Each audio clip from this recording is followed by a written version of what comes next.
So I switched to this deep litter method when I built this coop, and I absolutely love it. I'm not going back to the raised cages where the poop falls through the hardware cloth because it's so much messier, and it might just be easier to clean up because it's winter, and I'm pretty sure that these birds are consuming less, but it's been such an easy cleanup. I pretty much come out here once or twice a week, and even when I do come out here, I rarely have to fill up water or food.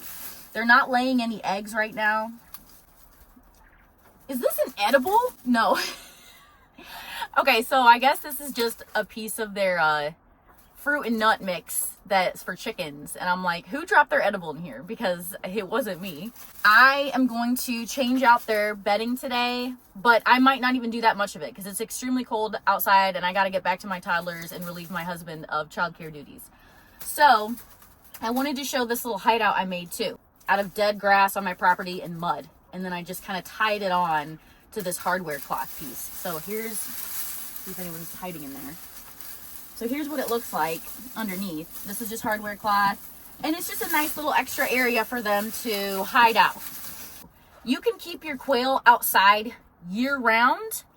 Just make sure that they have an area to get out of the elements. So what I did was I composed this coop half shielded and then half open because I wanted to make it kind of versatile. Like in the summer, I'm going to be taking off the, I think it's called polyethylene sheathing, and just exposing them to as much sunlight as possible. The next thing I want to do in this area, probably in the spring, is use an oscillating saw and just kind of cut out a window right here so that more sunlight can come through. They're not laying any eggs right now, I think for two reasons. One, it's winter. Two, I haven't added any kind of supplemental light.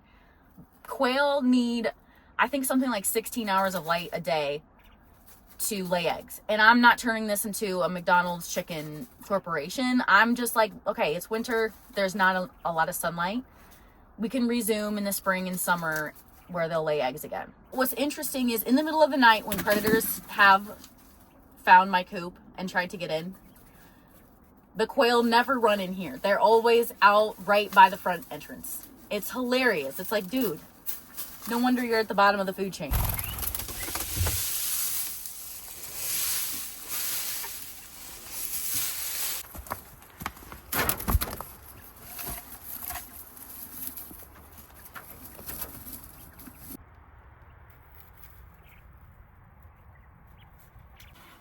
Somehow, by the grace of God, I was able to get this girl that just escaped because I left the door open.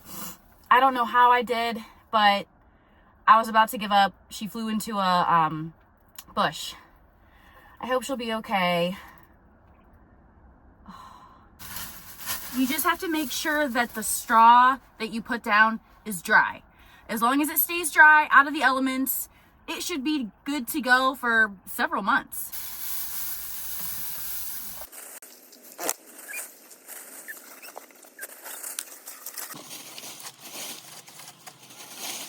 Okay, so now we have added some extra straw around the coop area.